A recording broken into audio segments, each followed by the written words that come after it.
How do you know you rely on a baskol? What is a baskol? We'll talk about that in a second. Your ears will hear something from behind you. Lamor saying to you, this is talking when you hear the word of a man in the city and the voice of a woman in the field. You can only trust the baskol if it says yes, yes, it says yes emphatically, or it says no emphatically. Now, what is a baskol? This leads us to truth from the Daf Megillah, Daf Lamed Beis 32. There's a concept in Hashkafa or Bali Musar talk about a cheshbon and nefesh. I don't know if anyone knows what a cheshbon nefesh is if you're not part of the yeshiva system, but a cheshbon nefesh basically is a recounting, usually done either twice a day or at night before you go to sleep, where you recount all the days, all the actions that you did during the day, and decide whether you acted correctly or you did not act correctly, and what you could have regret over what you did wrong, and what you could look to improve for the following day. Well, look what you did good to continue doing, and look what you did wrong to avoid doing it and to have remorse over what you did. That is called cheshbon hanefesh. It's a popular concept in yeshivas. How do you do cheshbon nefesh? Where do you find the answers for what's right and what's wrong? There's so many things that we do, right? Like for example, I give a shir in Daf Yomi on YouTube. Is it the right thing or the wrong thing? I mean, there's no halacha about this. I mean, it's a mitzvah to give a shir, but or the fact of what I include in my shir. There's so many details. Do I include truth from the daf? Do I not include truth from the daf? Do I talk about cheshbon nefesh? Do I not talk about cheshbon nefesh? Do I drink a coffee when I'm giving the daf? Do I drink Glenlivet when I'm giving the daf?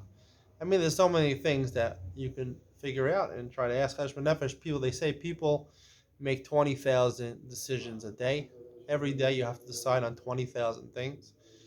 That's a lot of decisions. Now, most people can't remember all the 20,000 decisions on the Megillah cheshbon nefesh, but if you want to find out the truth, whether it is appropriate or not, if it's a halakhic question, you can ask a rabbi, and you can find out what's the proper halacha, and that you can rely on. But if it's a hashkafic issue or something that's in the gray area of something that's not halacha, but rather falls into hashkafa, what's the right answer, what's the wrong answer, and that is where Baskol comes in. Baskol is not a heavenly voice. Baskol is, there is a concept. People look at people who talk to themselves in a very uh, derogatory way. They look at them as, weird people or, crazy people. But really, that is the way you do chesed. You talk to yourself. You ask yourself. Try asking yourself. Ask yourself, did I do the right thing? And you know what? A lot of times, inside a person, it'll tell them the answer. That's a baskol. It'll say yes or no, and it's emphatic.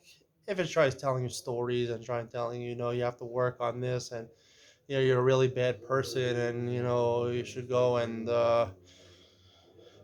you should fast for 40 days. You don't listen to it. But if it says emphatically yes or no, that's what he said in the masa in the city. It sounds like the voice of a man. When you're engaged in business or in the city, so it has this voice inside of you has the sound of a man. When you're in more leisurely activities, it has the sound of a woman. Whatever it is, it's a baskol. It's there to guide you, and it's really included in what the Torah says. So it's very easy to do this cheshbon nefesh, to do the right thing, to make these right decisions, to find out if you made the right decision. The you have to talk to your baskol, and your baskol is part of your lave, is part of your spiritual lave, and that baskol will answer you and will tell you and will guide you what the right way is, until one day you'll be so perfected in the cheshbon nefesh that you'll know innately from yourself. Baskol is not really yourself; it's just a means of assisting you. But one day you'll know what you really want and what you really deserve. And really, the answer to all the questions of cheshbon nefesh that are not halachic questions are really, what do I want from life? What do I want? What do I enjoy? What do I want from life? What do I really want? Deep down inside of you, what I really want. And that is really the truth of a person. That's his real personality. To find out what do I really want. If you do the cheshbon nefesh for a number of years, enough years, and you listen to the baskol, you should listen to the baskol. It says in the Gemara, we rely on it. Eventually, you'll come to that realization that you'll do what I really want to do, And that is the real you. That is the real person. And then you'll be the king over yourself. All right. The Gemara says,